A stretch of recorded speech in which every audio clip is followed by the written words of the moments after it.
The Living System, Episode 1, The Chemistry of Growth. There is a tendency to think of plants as simple organisms that convert sunlight into growth, a straightforward exchange. Light enters, structure emerges. Water is absorbed, leaves appear. Carbon dioxide is taken in and life unfolds. It is an appealing model because it is easy to understand, but it is also incomplete in a fundamental way. It reduces something deeply dynamic into a simple input-output relationship, as if the plant were a passive machine waiting for energy to be supplied. But nothing about a plant is passive. Nothing about it is simple in the way we tend to assume at first glance. Beneath every visible structure is a continuous process of chemical transformation, regulation, and constraint. Growth is not a direct reaction to sunlight. It is the result of countless interacting systems operating at the same time, each one dependent on the others, each one limited by physical and biological boundaries that cannot be ignored.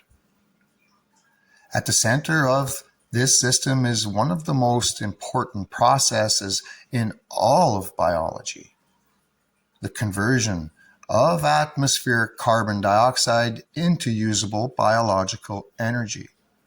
This is not a simple absorption of gas into tissue. It is a tightly regulated chemical sequence that transforms inorganic material into the foundation of organic life. Carbon dioxide enters the plant through microscopic openings in the leaf surface, structures that open and close in response to environmental conditions, balancing the need for gas exchange with the need to conserve water. At the same time, water drawn from the root system travels upward through a complex vascular network, carrying dissolved minerals and trace elements collected from the surrounding soil.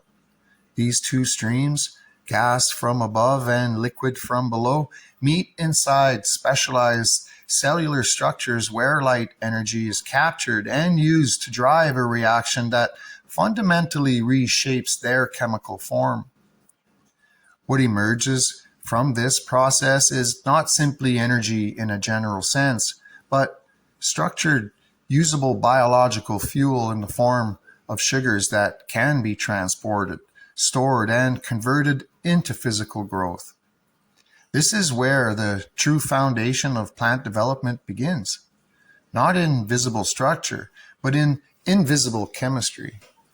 But even this process, as fundamental as it is, does not operate without limitation. It is constrained by biological efficiency.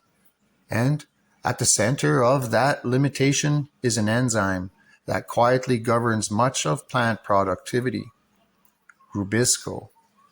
This enzyme is responsible for capturing carbon dioxide and initiating its conversion into organic molecules. It exists in every photosynthetic plant, and yet it is not a perfect system. It is relatively slow compared to many other enzymatic reactions in biology, and it is sensitive to environmental conditions in ways that directly influence how efficiently a plant can convert light into growth.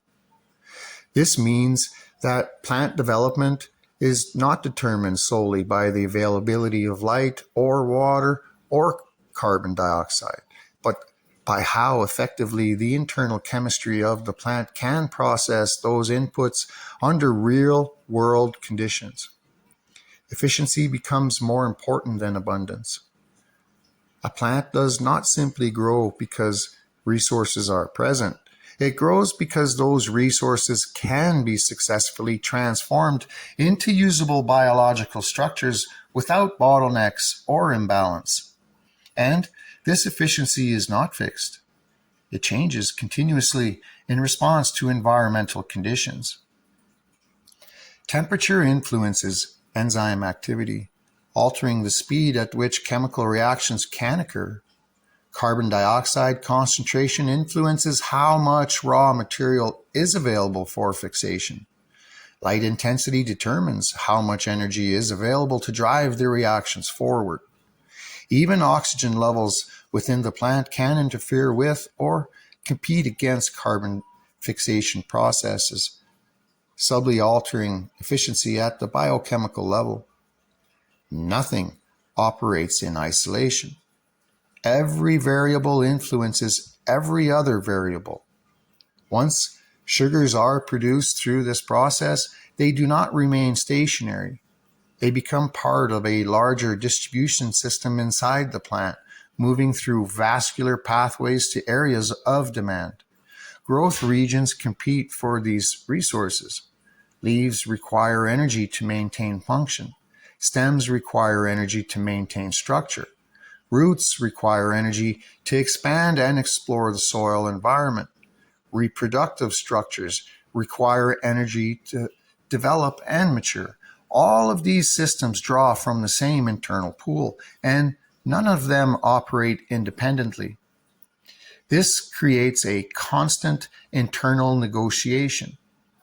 Energy is not simply produced and used.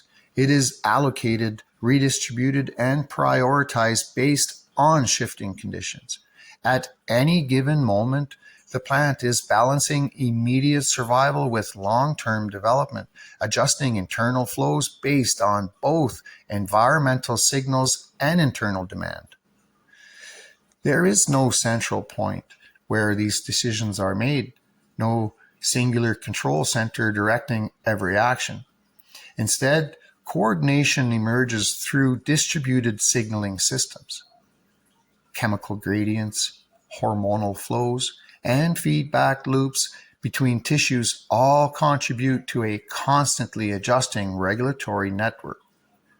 What appears as unified growth is actually the result of thousands of localized interactions occurring simultaneously across the entire organism. At the same time, none of this would be possible without nutrients, because energy alone cannot build structure. Sugars provide fuel, but minerals and trace elements provide the raw materials needed to construct biological tissue. Each element plays a specific role within the system. Nitrogen contributes to protein formation and structural compounds. Magnesium forms the central core of chlorophyll molecules that capture light energy. Calcium stabilizes cell walls and maintains structural integrity. Potassium regulates water movement and osmotic balance. Iron, zinc, manganese, and dozens of other elements contribute to enzymatic processes that quietly sustain life at the cellular level. The plant is not simply consuming these elements, it is maintaining a constantly shifting balance between them. A change in one element can influence the absorption or function of another. Excess or deficiency in a single area can ripple through the system, altering growth patterns, structural development, and metabolic efficiency. This is not a static equation. It is a dynamic equilibrium that must be maintained continuously. And this equilibrium is always influenced by the environment surrounding the plant. Light intensity, carbon dioxide concentration, temperature, humidity, and water availability all interact with internal systems simultaneously. Increasing carbon dioxide can improve the efficiency of carbon fixation, but only if the limits imposed by temperature and enzymatic capacity. Increasing light can provide more energy, but only if the plant has the biochemical capacity to process it. Changing humidity can alter water transport dynamics, but only within the constraints of root function and vascular efficiency. What emerges is a system that is constantly adjusting itself in response to both internal and external pressures. Stability is not a fixed state. It is a continuous process of recalibration. Even at the cellular level, this process is ongoing.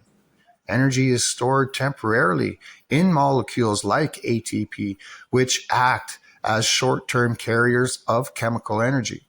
These molecules move energy between reactions, allowing the plant to coordinate complex processes across different parts of its structure.